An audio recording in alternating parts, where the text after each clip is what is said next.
Gravado nos otimistas estúdios da Unigran, direto de Dourados, interior do Mato Grosso do Sul, a cidade que vai testar o próximo veículo lunar. Eu sou Fabrício Brown e só digo uma coisa, não digo nada e digo mais, só digo isso. Eu sou o professor Fernando Machado e quando pensar em desistir, lembre-se do que te fez caminhar até agora. Aqui é o professor Vinícius de Almeida e é melhor chegar atrasado nessa vida do que adiantado na outra. Campanha do Detran 98, né? Campanha Utilize Segurança no Trânsito. Utilize o cinto de segurança, né? Irmãos e irmãs, mais uma vez uma honra estar aqui fazendo companhia para o professor Fabrício, para o professor Vinícius e para o nosso produtor, redator, diretor, cinegrafista, fotografia, o Paulo.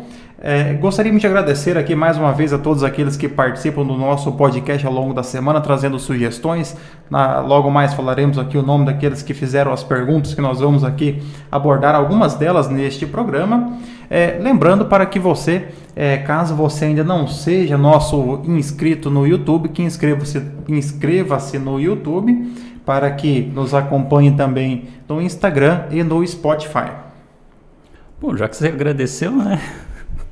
Reforçando aqui então as palavras do professor Fernando, agradecer o pessoal que está acompanhando a gente no podcast, seguindo a gente nas redes sociais, também reforçando o convite para você conhecer um pouco mais, caso você ainda não ouviu todos os episódios, aqueles que já se encontram disponíveis.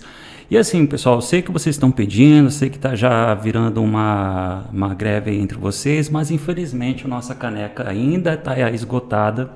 Ainda a gente está pendente de pedido aí na fábrica, na indústria. Então a gente vai pedir um pouquinho mais de paciência para vocês, para que nos próximos eventos aí, quem sabe, a gente já ter a nossa caneca. Até o pedido estava pronto, estava vindo, mas o caminhão caiu no esgoto e aí se esgotou a edição e nós pedimos mais e vai chegar a caneca.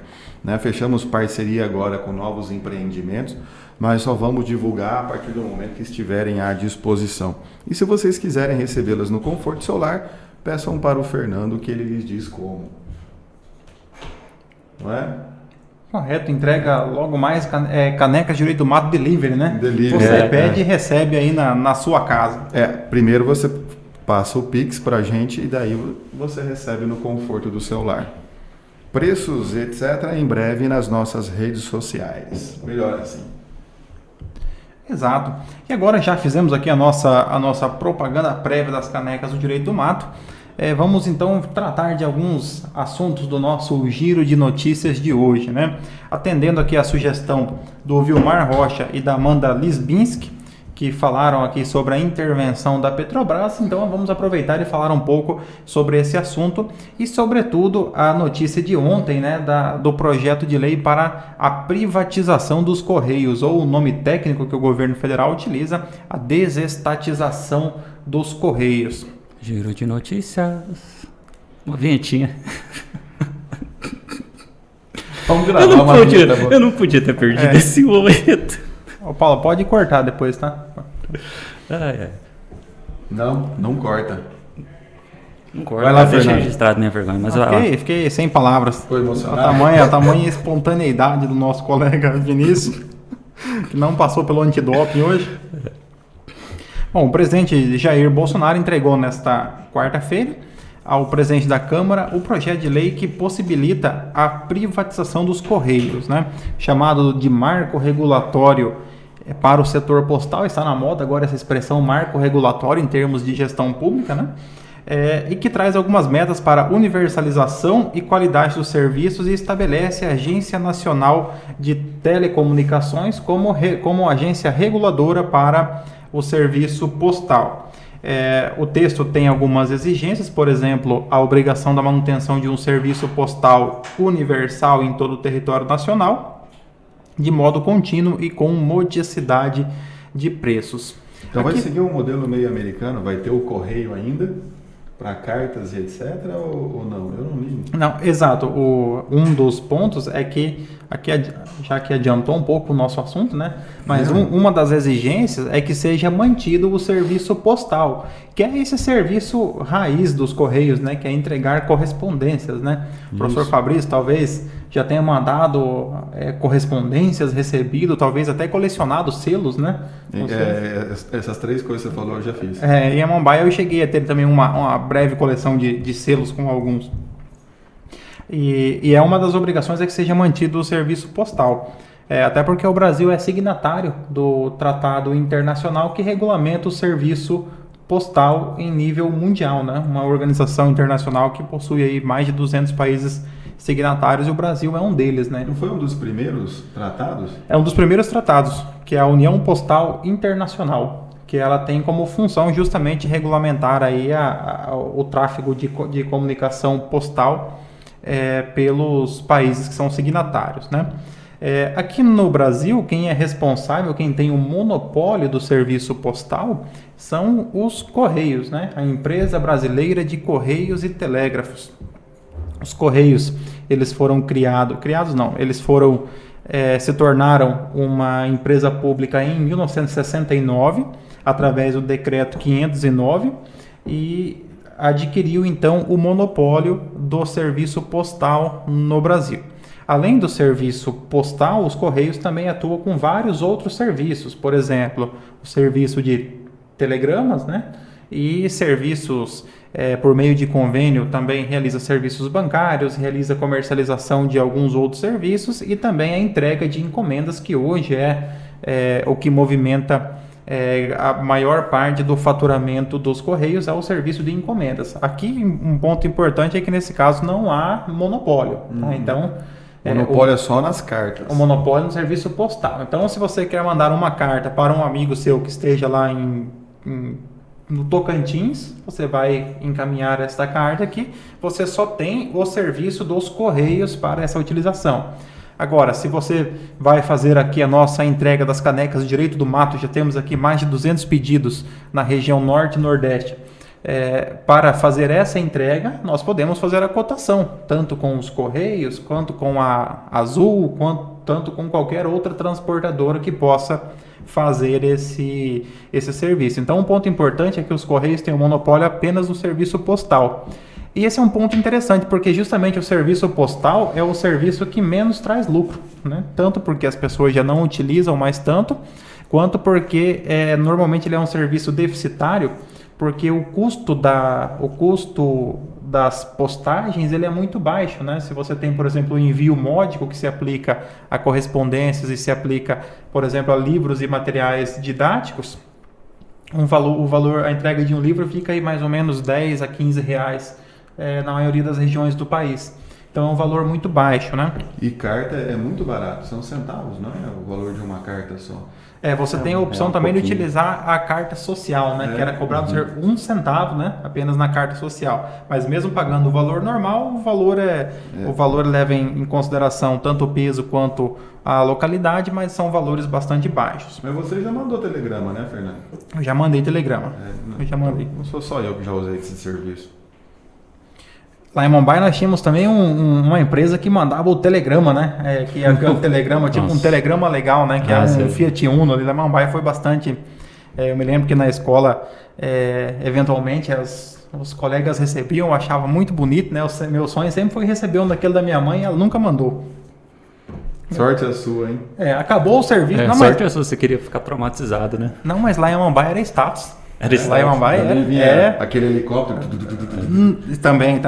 Era na verdade, começava, se eu não me engano, com a trilha narração do rodeio do Marco Brasil, né? O do Asa Branca, um desses. Né? A Mumbai tem um estilo próprio, né? Tá certo. Então, voltando aqui. No Brasil, nós temos a estrutura da administração pública, para falar um pouco desse assunto, ela se divide em administração pública direta e administração pública indireta. Na administração pública direta, nós temos as pessoas jurídicas que são aqueles entes políticos, União, Estado, Distrito Federal e municípios, que prestam serviços de forma centralizada. Como o Brasil é um país territorialmente muito grande, com serviços públicos bastante complexos, como a Constituição exige uma série de atribuições do Estado, o Estado então precisa criar outras pessoas jurídicas para atender a todos os serviços constitucionalmente previstos. Então o Estado ele se vale da administração indireta, que tem ali as suas entidades, que são as autarquias, as fundações, as empresas públicas e as sociedades de economia mista. Nesse ponto é importante diferenciar aqui os serviços públicos da atuação no domínio econômico. Por quê? Porque o Estado brasileiro, em regra, ele atua prestando serviços públicos. Essa é a função do Estado. Porém, o artigo 173 da Constituição Federal, ele autoriza que o Estado possa, em situações relevantes, importantes para o Estado, que o Estado possa atuar excepcionalmente no domínio econômico. E aí ele precisa das pessoas jurídicas específicas para essa atuação econômica. E nesse ponto, então, a administração pública vai se utilizar das empresas públicas e das sociedades de economia mista. Então, quando o Estado quer, por exemplo, explorar o serviço de prospecção de petróleo. Então, o Estado é uma atividade econômica. O Estado fará por meio da Petrobras. Quando o Estado ele deseja, por exemplo, realizar o serviço bancário, sobretudo a questão do fomento ao agronegócio, então vai por meio do Banco do Brasil, que é uma sociedade de economia mista, vai realizar então essa atividade. Um ponto importante é que no caso das empresas públicas e da sociedade de economia mista é que o Estado realiza uma atividade econômica, ele precisa ter lucro, a sua atividade tem que ser lucrativa, mas esse lucro ele é revertido na própria atividade, ele é revertido em prol do interesse público. Perfeito. No caso dos Correios, então, os Correios são uma empresa pública. Então, faz parte das chamadas empresas estatais na condição de uma empresa pública. O que é que diferencia uma empresa pública de uma sociedade de economia mista? Basicamente, o que diferencia é o seu capital. O capital na empresa pública ele é 100% pertencente ao Estado. Então, no caso dos Correios, 100% do capital dos Correios pertence à União. No caso das sociedades de economia mista, como o próprio nome pressupõe, você tem uma sociedade anônima com ações, no qual a maioria das ações tem que ser do Estado, para que o Estado seja sempre o sócio majoritário. Mas as demais ações, elas são negociadas normalmente aí, no balcão da Bolsa de Valores, né? Se você tem, por exemplo, ações da Petrobras, você percebeu aí que você teve aí um pequeno susto, está levando ainda, né? Porque ainda não voltou ao valor que estava. Perfeito. Então chegamos ao momento. Por que se falar em privatização dos Correios nesse momento? Temos uma questão política, sem dúvida, querendo ou não, o impulso nessa privatização, ele vem um pouco na ideia de que o governo ele estaria interferindo na Petrobras, que é o assunto aqui que o Vilmar e a Amanda nos pediram para que a gente falar sobre a Petrobras. Então houve aí um receio de que o governo pudesse intervir nessas empresas, então o governo acena ao contrário, trazendo aí uma pauta eminentemente liberal, que seria uma privatização, a saída do Estado desse serviço e o repasse então dessa atividade para a iniciativa privada. Mas nesse caso da privatização, o atual governo prometeu que ia privatizar muito mais coisa. Aí até agora não privatizou, foi nada. Nada. São poucas coisas, né? Que eles conseguiram. E um leilão, pequenas... outro aeroporto, isso, coisa mas assim. Foram concessões. Concessões, né? Privatização mesmo não teve. Então, na verdade, em relação ao seu plano de governo, ele está começando agora a questão das privatizações, como ele teria prometido. Isso na época da campanha. Correto. Então, na verdade, assim, essa retirada do Estado das atividades econômicas atende a um viés mais liberal, que naquela ideia de Estado mínimo, estar intervindo o menos possível na economia. O ponto importante nesse caso é que não está definido ainda qual é o modelo dessa desestatização. Se o serviço ele seria, por exemplo, dividido por regiões, se seria um serviço repassado totalmente se a empresa seria comercializada na sua totalidade, se ela seria transformada em uma sociedade de economia mista com o Estado podendo ficar como sócio majoritário, uma sociedade de economia mista propriamente dita, ou mesmo uma privatização com o Estado permanecendo como sócio minoritário. Então, existe aí algumas discussões. O problema dos Correios é que a questão atrativa seria as encomendas, né? Esse é um dos limites que Mas justamente... teria que levar o pacote junto da questão da correspondência. Essa é uma questão importante porque o serviço postal, que é o serviço público propriamente dito, ele é um serviço menos lucrativo, na verdade é um serviço deficitário.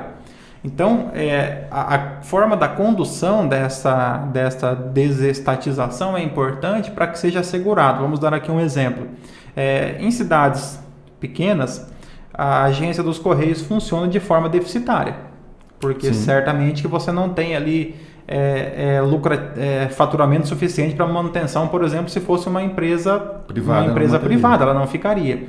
Então, a forma de condução é muito importante, por quê? Porque o interesse público precisa ser preservado, porque os Correios ele têm uma atividade econômica, mas presta um serviço público.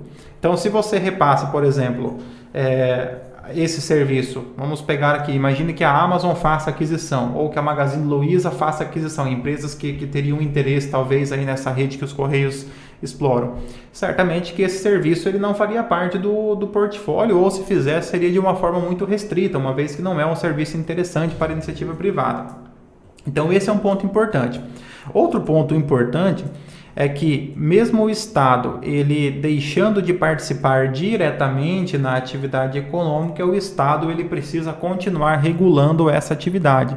E o que ele faria por meio de uma agência reguladora, que essa ideia que surgiu no Brasil ali a partir dos anos 90 com a série de privatizações que ocorreram no governo Fernando Henrique Cardoso.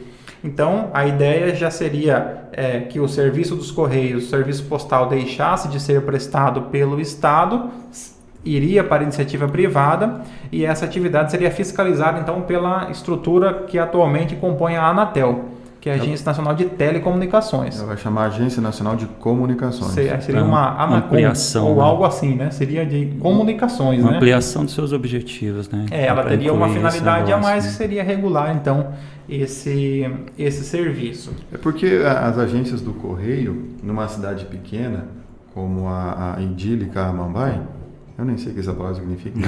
Mas foi bonito. Tá? Bucólica. Bucólica. Espero que seja uma coisa boa que eu acabei de falar também. Os Correios têm um serviço de caixa postal. Quem mora na fazenda, por exemplo, tem uma caixa postal no Correio, onde ele vai regularmente buscar suas correspondências ali, porque os Correios não vão entregar então na sede da fazenda. Então são serviços que tem que ser pensado, como é que pode ser serviço que venham a acabar, terminar, ou a sua continuação, como é que vai ser isso.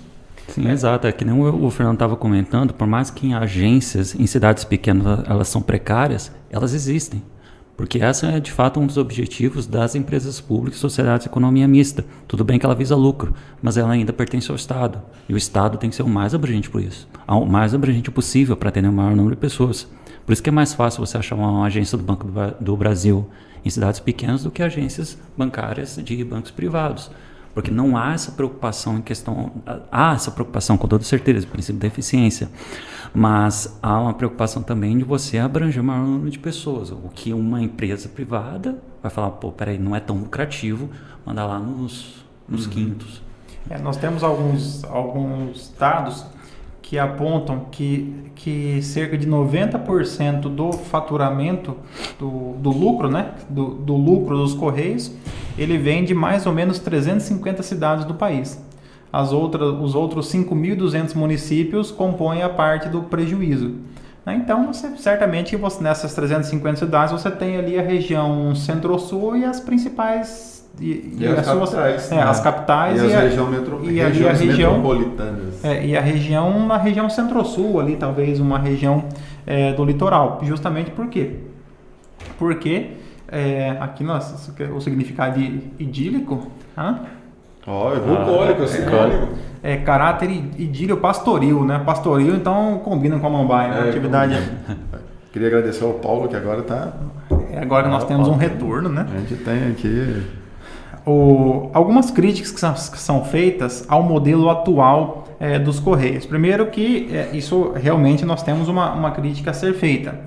A empresa, o fato de ser uma empresa estatal não precisa significar que seja uma empresa deficitária, com serviço ruim, não precisa. Não, até porque, justamente por ser estatal, ser público, o recurso é público, é escasso, tem que cuidar muito. Exato. E nós temos exemplos. Banco do Brasil. O Banco do Brasil é público e o serviço é um serviço muito bom, compete em pé de igualdade com outros bancos privados, né? Caixa Econômica nem tanto. O Caixa quase sempre você vai no Caixa, está fora tá em manutenção, mas o Banco do Brasil tem um serviço. Caixa Econômica eu tenho uma crítica na altura daquele monitor dos caixas eletrônicos. É muito baixinho. A Embrapa tem uma atuação de ponta no país. Então, o fato a Embrapa é uma empresa pública, totalmente pública e de qualidade, até de renome internacional. Exato. Então, o fato de ser público não deve significar necessariamente ser ruim. Até porque nós temos empresas privadas ruins e temos empresas públicas boas. Mas os Correios realmente têm uma atuação, teve um atraso nos últimos anos, tem conseguido superar, tanto que de 2017 em diante o Correio reverteu o seu prejuízo e começou a ter lucro constante, justamente porque passou por uma reestruturação interna. É que os Correios sofreram um golpe muito grande no Postales, que é o serviço de pensão, né? Isso, esse é um ponto também que é uma dos principais, que é a previdência privada dos Correios. Ela teve ali denúncias gravíssimas de corrupção, de má aplicação dos recursos. Então, o passivo que existe ainda é muito grande, né? Outro ponto, a estrutura administrativa considerada incompatível, né? O Correio tem hoje quase 100 mil funcionários no Brasil. A maioria das consultorias entende que poderia ser reduzido, tanto que houve aí um processo de demissão voluntária nos últimos anos que conseguiu reduzir bastante esse passivo em folha de pagamento por conta da estrutura, que é uma estrutura realmente que precisa ser modernizada. E sabe o que é engraçado? Se você pegar os Correios norte-americanos, é um dos maiores empregadores nos Estados Unidos. Se não me engano, é um dos 5 maiores empregadores. E tem uma confiança do povo gigantesca. Aliás, os Correios nos Estados Unidos, ele teve uma importância relevantíssima nas eleições, nessa última eleição nos Estados Unidos, até que houve a possibilidade do voto por correio. Na verdade, até os norte-americanos estão querendo inovar e fazer voto por procuração. E é bem interessante assim, você vê características, assim, fazendo um olhar frio, características do Correio brasileiro com os Correios norte-americanos, mas existe um distanciamento. Você vê uma boa empresa lá e uma empresa criticável aqui. Mas é que nós temos uma diferença muito grande em vários aspectos. Por exemplo, um deles, a malha ferroviária, a rodoviária, o serviço aéreo norte-americano está muito mais avançado do que o nosso, né? Então, para que o nosso Correio faça a entrega em alguns estados por exemplo, do norte, você tem uma dificuldade muito grande, né? Mas essa questão outra coisa é gestão. Você falou dos Estados Unidos, mas os Correios lá são bons assim por causa do Kevin Costner. Porque ele foi que deu, só assistir aquele filme O Mensageiro, ou Carteiro. Ah, né? Nossa, mas isso é do futuro, pô. Então, mas você vê a importância dos Correios. Eu prefiro o Guarda-Costas. Eu sempre choro quando eu toco aquela música da Whitney Houston. Eu se emociono. Sua adolescência sofrida em Amambai, né? Mas também, assim, uma outra diferenciação bem evidente do serviço de postagem norte-americano com os Correios brasileiros é a questão da gestão, né? Como você estava comentando, o prejuízo é gigantesco, até a questão da previdência privada. Exato. Os Correios, houve ali, no início dessa década passada, houve ali prejuízos gigantescos, mas os Correios conseguiram reverter e vem melhorando bastante o seu serviço. E o mais importante, o serviço de encomendas do Brasil, ele não é monopólio, né? Então, esse é um ponto importante. Ele precisa conseguir competir Exato. com os outros agentes. O Mercado Livre fez investimentos, comprou avião. Na América Latina, na verdade, o propósito do Mercado Livre, né? Então ela está investindo pesado em logística, a Amazon está entrando também investindo pesado em logística, e se os Correios eles não se modernizarem, ele perde justamente a fatia que dá lucro. Isso é interessante também comentar, porque tira aquela ideia de senso comum da pessoa, fala assim, se privatizar os Correios eu vou começar a receber FedEx. Não, na verdade isso não integra o monopólio. E tem algumas questões, por exemplo, os Correios demoram para me entregar um produto, comprei na China e demorou. Mas isso é descaminho, dependendo do que foi comprado, né? É. Então aí a pessoa, ela comete um descaminho ou um contrabando, dependendo do que você comprou na China, e ainda fica chateado com o correio porque atrasou ali, eventualmente, na fiscalização, né? É culpa da aduana em Curitiba, que para lá. Porque todo mundo compra um monte de coisa e na hora de descrever o que é, coloca lá, presente. Então, É, mas pra assim, não pagar mas são eu aqui, e vou defender aqui os Correios eles levam a fama que eles não merecem. Por quê? Porque primeiro que os Correios têm que manter o serviço postal, que é deficitário, e se você já tem uma empresa que você é obrigado a ter um serviço deficitário, aí realmente você já larga atrás de uma outra empresa que explora apenas a fatia lucrativa. Então, segundo, que é necessária a preservação do interesse público, né? Que é justamente aí a manutenção de uma estrutura que possa realizar outras atividades, sobretudo nos locais de difícil acesso. Agora esse negócio foi por medida provisória, né? O projeto de lei. Projeto de lei. Medida provisória da Eletrobras. Não. Ah, tá. Projeto de lei. Que possibilita. Por que projeto de lei? Porque o STF decidiu, né, que para você privatizar, vender, extinguir uma estatal que foi criada por lei, só mediante outra lei. Então, aquelas que foram criadas por decreto, sem que sejam leis, participação do legislativo, podem ser feitas unilateralmente pelo Poder Executivo. Então, com essa interpretação do STF, ele tem que encaminhar para o Congresso necessariamente a privatização de todas aquelas que foram criadas por lei. Também a ideia aqui é ampliar a competência da Anatel, né? Também é uma coisa que vai exigir uma lei específica para isso. Sobre esse assunto, o entendimento do STF, o julgamento desse mês, dia 2, é a questão da lei geral e lei específica. Justamente sobre o artigo 37, parágrafo 19, que fala da criação de autarquias e autorização do funcionamento de fundações, empresas públicas e sociedades de economia mista. E o STF, a princípio, entendia-se que seria necessário, seguindo o princípio da simetria das formas, se criou por lei específica, é necessário que seja extinto por lei específica, né? Então o STF ele mudou um pouco o seu entendimento e entendeu que, como a Constituição não prevê, e aí é que é interessante, né? Que alguns pontos, quando o STF julga de uma forma porque a Constituição não previu, e no outro julgamento julga diferente porque ela previu, né? Então tem umas... Mas aí o entendimento é de que só precisa ser por lei específica quando estiver expresso na lei criadora, que era lei específica. Se não estiver expresso, pode ser lei geral. Né? Então é necessário que seja lei, mas não necessariamente lei específica. No caso é a lei 9491, que é a política, o Plano Nacional de Desestatização. E tem uma coisa importante aqui, que é para comentar, que privatização de uma empresa estatal não é garantia de sucesso de um eventual empreendimento privado. Até porque, se você parar para pensar essa questão das encomendas, por que a gente vê pouca concorrência sobre isso? É porque o correio domina esse mercado?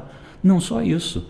Você vê, por exemplo, o governo que não oferece incentivos fiscais, tornando uma atividade extremamente cara. Olha, por exemplo, a guerra fiscal em relação ao ICMS, transporte, então. É porque a questão dos Correios, assim, é aquilo que o Fernando falou, 350 cidades são 90% do lucro. Então, como fomentar ou incentivar que essas empresas entreguem nesses 5 mil e tantos municípios que não são a fatia lucrativa? Essa é a principal questão, porque aqueles que têm muito movimento, tem muita gente querendo participar, tem muita gente querendo entregar. Então, aqueles que têm pouco movimento, não tem ninguém querendo levar lá, porque vai levar 2, 3 pacotes por mês e fica muito caro. Daí que por isso que eu falei assim, privatizar não é uma garantia de que isso vai ser resolvido. Ou seja, privatizar, na verdade, é apenas um dos passos a ser seguidos. Se não houver incentivo, se não houver por parte um estímulo, um fomento, por parte do Estado, a gente volta que nem a questão da telecomunicação. As empresas ao ponto de entrar em falência. Então a gente volta a cometer o mesmo erro.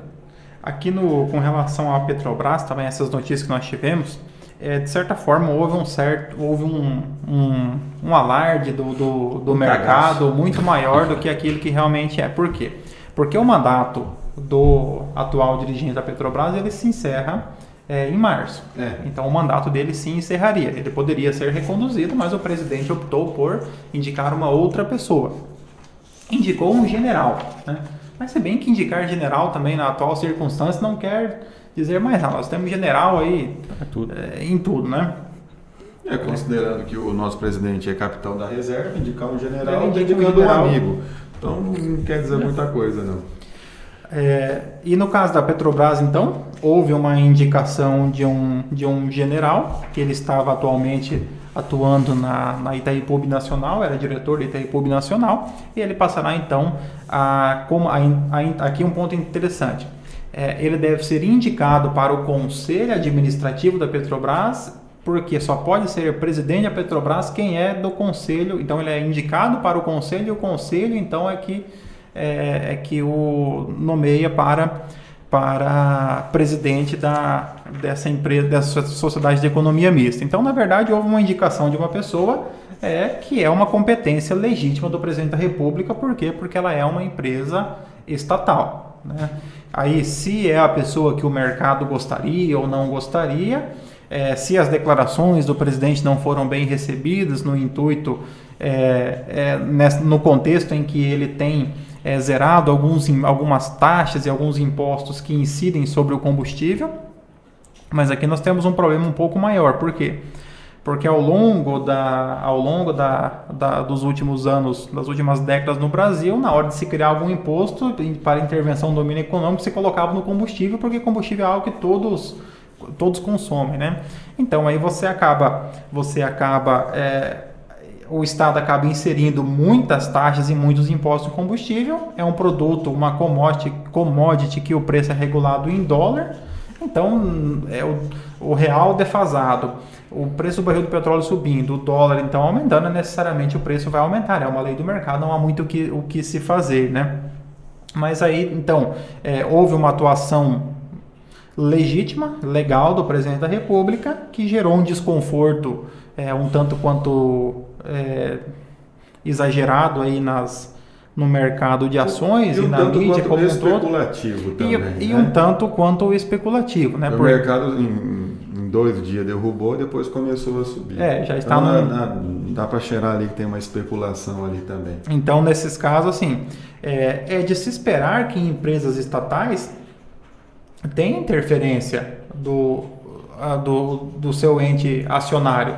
Então, eu tenho a Sanepar. A Sanepar, o governo do estado do Paraná vai interferir na empresa quando ele entender como conveniente. Na Petrobras, o Banco do Brasil, na Caixa Econômica Federal, isso faz parte da empresa. Essa empresa ela tem o seu ponto positivo, que é a segurança, a solidez e a história, mas tem o seu ponto negativo, que é a possibilidade de interferência do dirigente, que é, na verdade, o dono de 50%. Que é o chefe do Poder Executivo, né?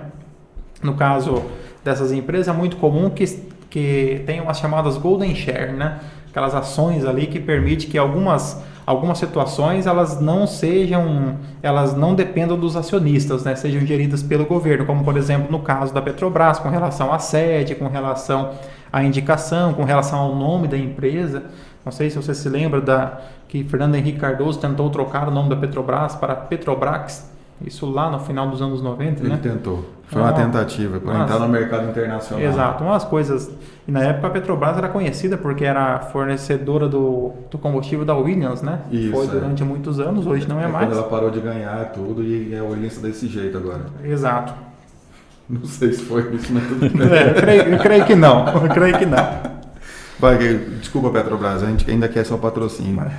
Mas sobre essa questão da intervenção da Petrobras, por mais que a União, ela tem, na figura do presidente da República, tem esse direito, esse poder, na verdade, de fazer a indicação de quem pode presidir lá essa empresa pública, ainda assim tem que ter uma preocupação, primeiro, em definir um bom nome que significa alguém que é técnico e também algo que consiga conversar com o mercado. Não tem que ser uma coisa assim ao bel prazer. Falar assim, eu gosto do cara, eu gosto da camisa da cor da camisa dele, então vou colocar ele ali. Não vou pôr um general de 5 estrelas que fica atrás da mesa.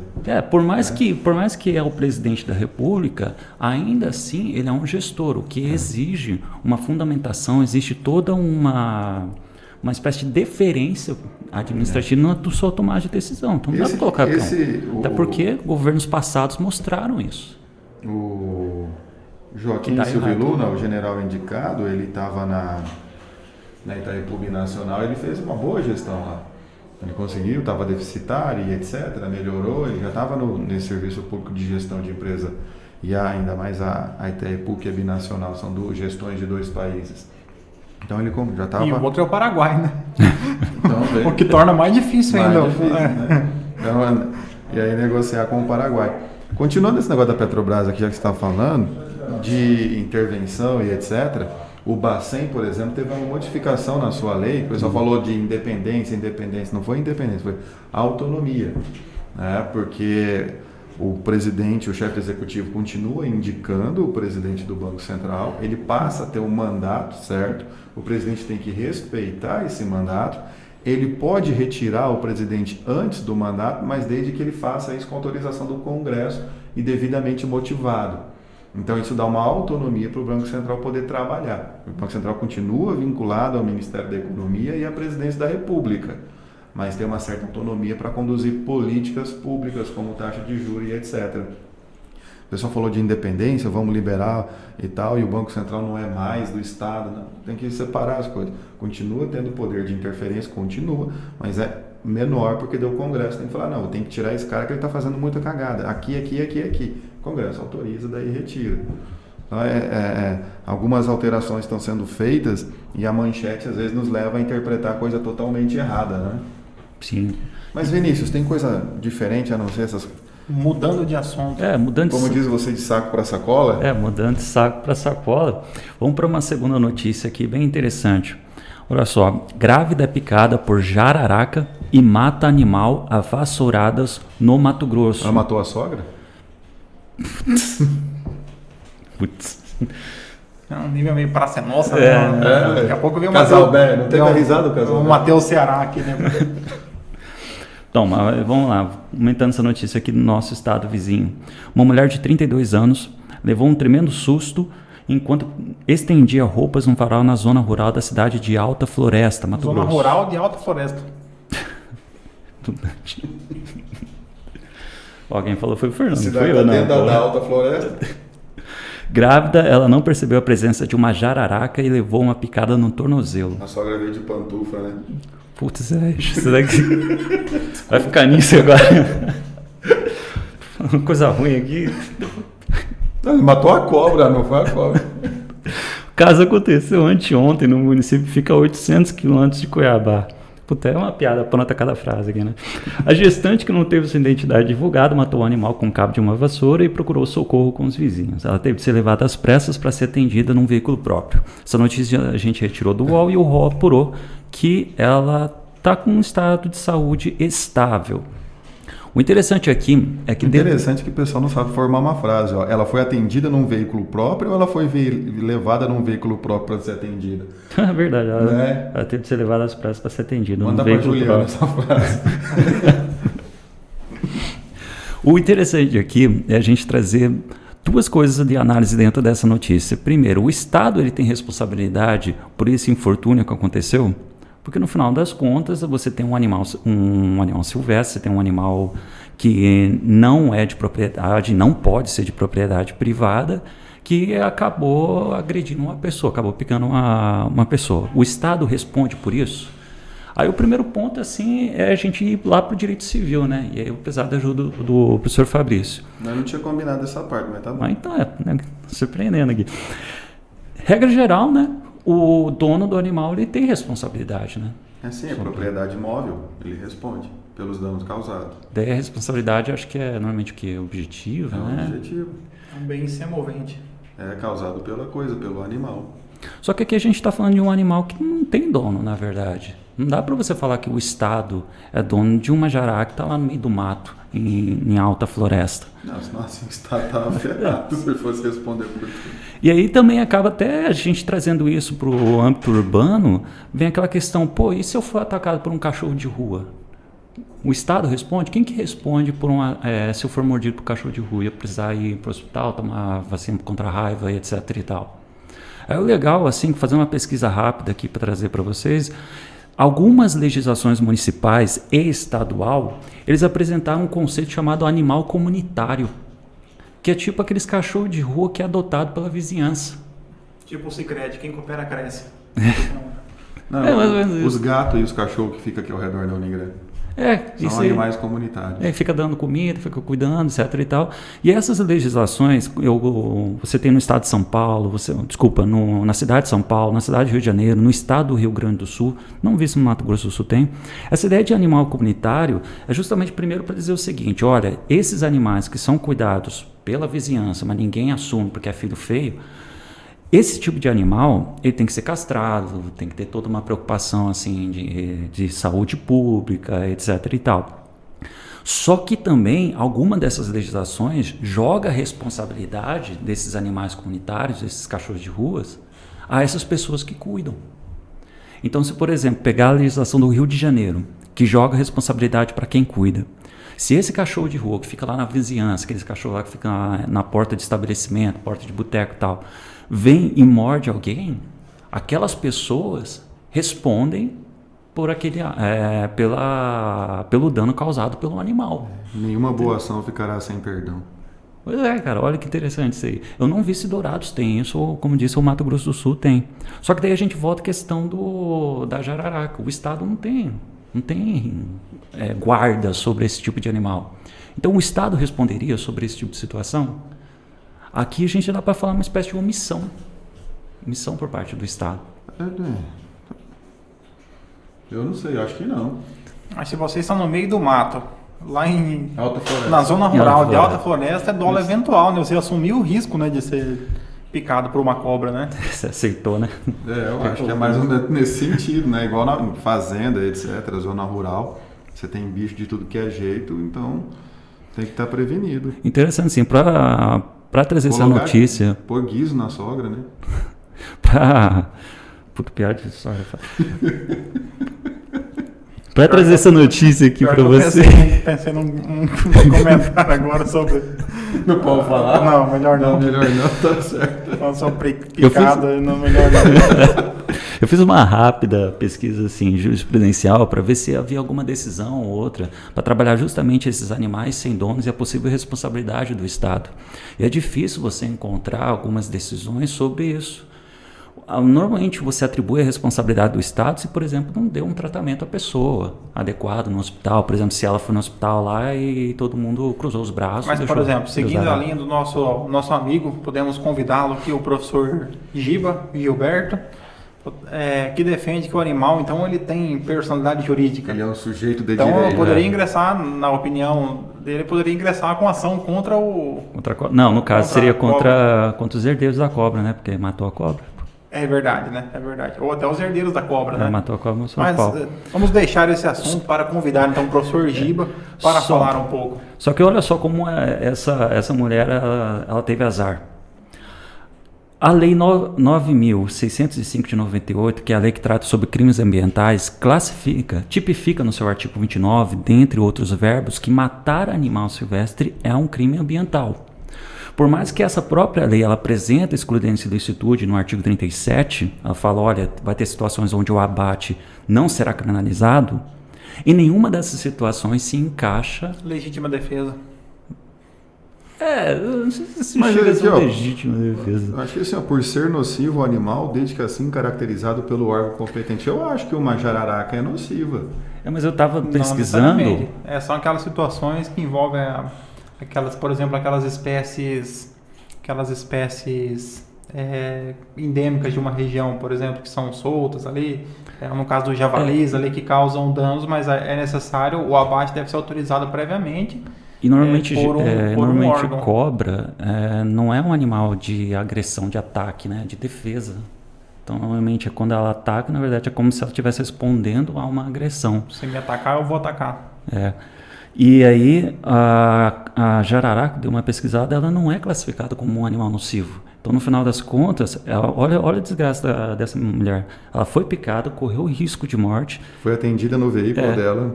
Foi atingido no veículo dela, 800 km de Cuiabá, e ainda vai responder pelo fato de ter matado um animal, criminalmente. Antes de mudar de assunto, quer fazer mais alguma piada sobre a jararaca não ser um animal nocivo? Você concorda com isso ou não?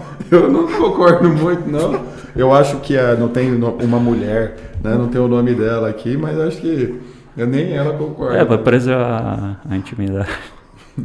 Privacidade. Mas vamos lá, Fabrício, o que você trouxe para nós?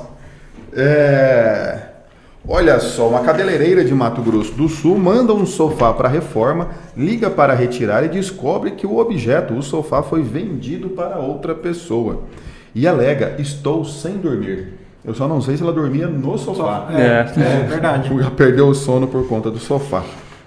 Ela diz que a intenção era dar uma cara nova para a sala e avisou que não precisava ter pressa para a reforma, porém ele foi vendido. O dono da empresa confessa que vendeu e diz que vai entregar outro sofá em até 30 dias. Ela levou o sofá, falou que não tinha pressa, houve uma negociação de termos de pagamento, ela foi pagando parcelado, tudo, e aí quando ela precisou do sofá, então recebeu a notícia que estava sendo vendido. Era um sofá ideal para a sala dela, porque completava o espaço, tudo, e ela está sofrendo agora com essa situação, né? Então aqui entra na questão assim, né? O prestador do serviço, o tapeceiro que vai consertar ali o sofá, trocar o estofado, o sapateiro que vai consertar o sofá, o eletrotécnico que conserta a televisão, o videogame, o rádio. Se a pessoa não vai retirar o produto, ele pode vender esse produto, será? Esse é o ponto importante, porque no sapateiro que eu vou... Tem a placa lá. Você vai na sapataria Estrela? Na sapataria Três Poderes. Também tem a plaquinha também. Também no Alfaiate, também que eu vou no Seu Magno, no Alfaiate, também no Seu Pedro Tintureiro. Também, se você deixar lá, você tem a opção de pagar 50%. Depois eu que essa sou publicidade velho aqui, né, gratuita aqui, bicho. Você vai no sapateiro, no tintureiro, no alfaiate. Sim. Né? E o velho aqui sou eu. Se duvidar, ele sabe todos os sapateiros faz da cidade. Os que estão vivos ainda eu posso indicar. O bacana foi a publicidade, né? Que ele começou a fazer aqui, né? Publicidade gratuita. Ó, tem esse. Seu Magno ali na Real Bonfacker, naquela galeria que você sobe ali esqueci o nome da Burger King ali. Isso, na frente do BK, você sobe, você encontra ali o Seu Magno trabalhando, Seu Pedro Tintureiro, ali na rua, na Monte Castelo, chegando perto da Eulália Pires, tem o Seu Pedro. O serviço do Magno Alfaiate. Na frente ficava o Magno cabeleireiro, só dele morreu, eu tive que mudar. Porque o Magno Alfaiate não cortava cabelo. Mas tudo bem. Não, mas cabelo eu corto no Ramão. Já fica aqui Agora vai ficar onde? Mas a questão fica se ele pode vender ou não o produto, né? Porque muitas pessoas levam o produto para o conserto, pega lá uma televisão mais antiga, leva para consertar, vai em eletrotécnica, é cheio de televisão antiga lá que a pessoa deixou para consertar e não voltou a buscar. No sapateiro já tem esses avisos também que a pessoa deixa para consertar, custa 15, 30 reais o conserto e ela esquece daquilo e não volta mais. Nesse ponto eu tento lutar contra essa modernidade líquida, né, do consumo desenfreado, né, e da liquidez das relações, e eu tento sempre que eu posso, consertar os produtos para manter a vida útil e evitar então essa imposição que o capital nos traz de você consumir aí de forma prejudicial, sobretudo ao meio ambiente. Então, sempre que eu posso, eu tento.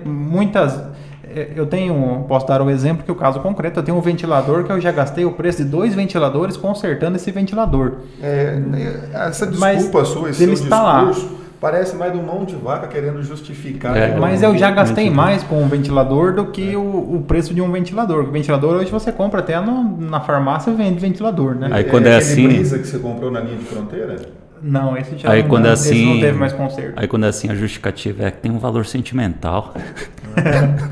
Mas então, pode ou não pode vender? Não, pelo Código de Defesa do Consumidor, mesmo que esteja pactuado lá no contratinho ali, que deixe, se não vier retirar, o produto será vendido, não pode vender isso de forma unilateral. Não é permitida essa venda. Apesar de eu discordar, né? Se deixou um sapato para consertar, o sapateiro vende o sapato para ser reembolsado ali no serviço. Você quer o sapato de volta, te devolve o dinheiro então e desconta o valor do serviço daquilo que foi objeto da venda. Porém, não pode vender. Mas como é que ele poderia se livrar destes produtos, então? Despachar esses produtos e não ficar com aquilo tudo em estoque. Aí o Brasil é a lei da burocracia, né? Nunca vai facilitar. Há um procedimento, então, para você se desfazer das coisas vagas. Lá no Código de Processo Civil, artigo 7. Res nullius. A res nullius é aquela coisa que nunca teve dono. Seria a res derelicta, que é a coisa abandonada. Abandonada. A res derelicta, que é aquela que foi abandonada, então não tem dono, a pessoa abandonou, não quer ser mais dono, e aí não tem dono, você tem que fazer um procedimento. Você pode levar até a autoridade policial, aí a Polícia Civil vai adorar você fazer isso. Chegar lá com a pessoa deixou na minha loja esse sapato. Chega lá com o meu ventilador. Isso, e não veio retirar, eu quero deixar aqui isso. Ele tem que abrir todo um procedimento para encaminhar esse procedimento para o judiciário publicar isso no edital, que agora esse edital pode ser na Rede Mundial de Computadores, está no Código de Processo Civil, então no site do tribunal, para ver se o dono vem procurar. Se o dono não vier procurar, vai ser leiloado então esse bem. Do valor desse leilão, reembolsa o sapateiro, o dono da tapeçaria do serviço que ele teve, e aí o resto fica com o poder judiciário ali, aí depois retorna para o Estado, já que nas coisas vagas é assim que se faz. Então tudo para ninguém fazer isso, né? Então nós temos a lei desse jeito, não façam isso, por favor. Não faz isso, porque isso vai levar uns 4 anos para acontecer esse leilão. Então, agora, no caso em concreto aqui, foi uma atitude abusiva da loja, porque a dona ela queria o sofá. Só havia expectativa. Ela só falou assim, eu não tenho pressa no conserto, mas quando tiver pronto eu quero. Né? Vocês podem colocar outras coisas na frente, não é que eu não quero. Né? Daí faz bem feito, só não tenho pressa. A pessoa, certo, foi lá e vendeu, não sei o que imaginou, e aí, é claro, vai ter que indenizar no valor do sofá ou entregar um equivalente, e ainda é possível de sofrer aí uma ação, né, de reparação por perdas e danos, nesse caso. Fechando o nosso assunto, eu soube que tivemos uma participação da nossa ouvinte Nádia, trouxe uma notícia bônus, só para fechar em 1 minuto. Não, a notícia da Nádia é essa, do sofá. É a do sofá? Porque a bônus, tá sabendo legal. A notícia do sofá foi a Nádia que mandou. Essa bônus é melhor não, então ficamos sem bônus. A notícia bônus encontrei hoje, né? Enquanto procurava algumas notícias, e aí, então, eu encontrei, né, num site do G1, o Mundo Bizarro. Então tá lá, Malaio compra item para aumentar o pênis e recebe lupa pelo correio. O homem enganado teria pago em torno de R$316 no produto em site na internet, e o falso aparelho vinha com indicação para não usado na luz do sol. Pô, pelo menos teve preocupação, né, com a saúde do cara. Professor Vinícius, você já clicou em algum link, alguma aba que apareceu em algum site nesse sentido? Não. Tava com medo também de ter esses produtos com soluções apenas imediatas. Né? Não. De receber uma lupa. E o homem aqui, identificado apenas como ONG, eu não sei como que eles... Né, contou no escritório da Associação de Serviços Públicos de Reclamação do país, um PROCON, né? E pagou e recebeu essa encomenda ali. De acordo com o jornal lá da região, e as autoridades afirmaram que outras 12 pessoas registraram queixa no órgão, e o falso vendedor teria lucrado mais de R$50 mil com golpes, porque diversas pessoas não registraram queixa por vergonha, não é? Eu imagino. Mas a criatividade das Mas a questão é golpe ou não? Aumenta, né? Exato. Como é que era feita a publicidade, né? É isso que tem que saber. A importância de ler bem o anúncio, né? E se fosse ingressar com uma ação, seria no juizado de pequenas causas? Acho que nesse caso acho que com essa a gente encerra, né? Eu acho que vamos encerrar. Irmãos e irmãs, agradecemos mais uma vez o seu carinho, a sua participação, a sua presença. A presença não, né? A sua presença de espírito. A presença do Paulo. A presença do Paulo em nosso podcast. Essa participação, esse carinho que nos deixa felizes e motivados para sempre continuar. E fica mais uma vez o convite para você conhecer mais o nosso trabalho. Acompanhe a gente lá nas redes sociais, procura no Facebook, procura no Instagram, Direito do Mato. Conheça os episódios passados e os cortes que a gente faz, tanto no Spotify e também no YouTube. E peço para divulgar e pedirem para todos seus amigos, colegas, parentes, inimigos, todo mundo, para se inscrever no canal do YouTube e seguir no Spotify, que nós estamos precisando da monetização, que vai ajudar muito as nossas férias. Só falta um pouquinho. Falta muito pouco. Então, pessoal, um grande abraço, tenham uma ótima semana e sejam felizes.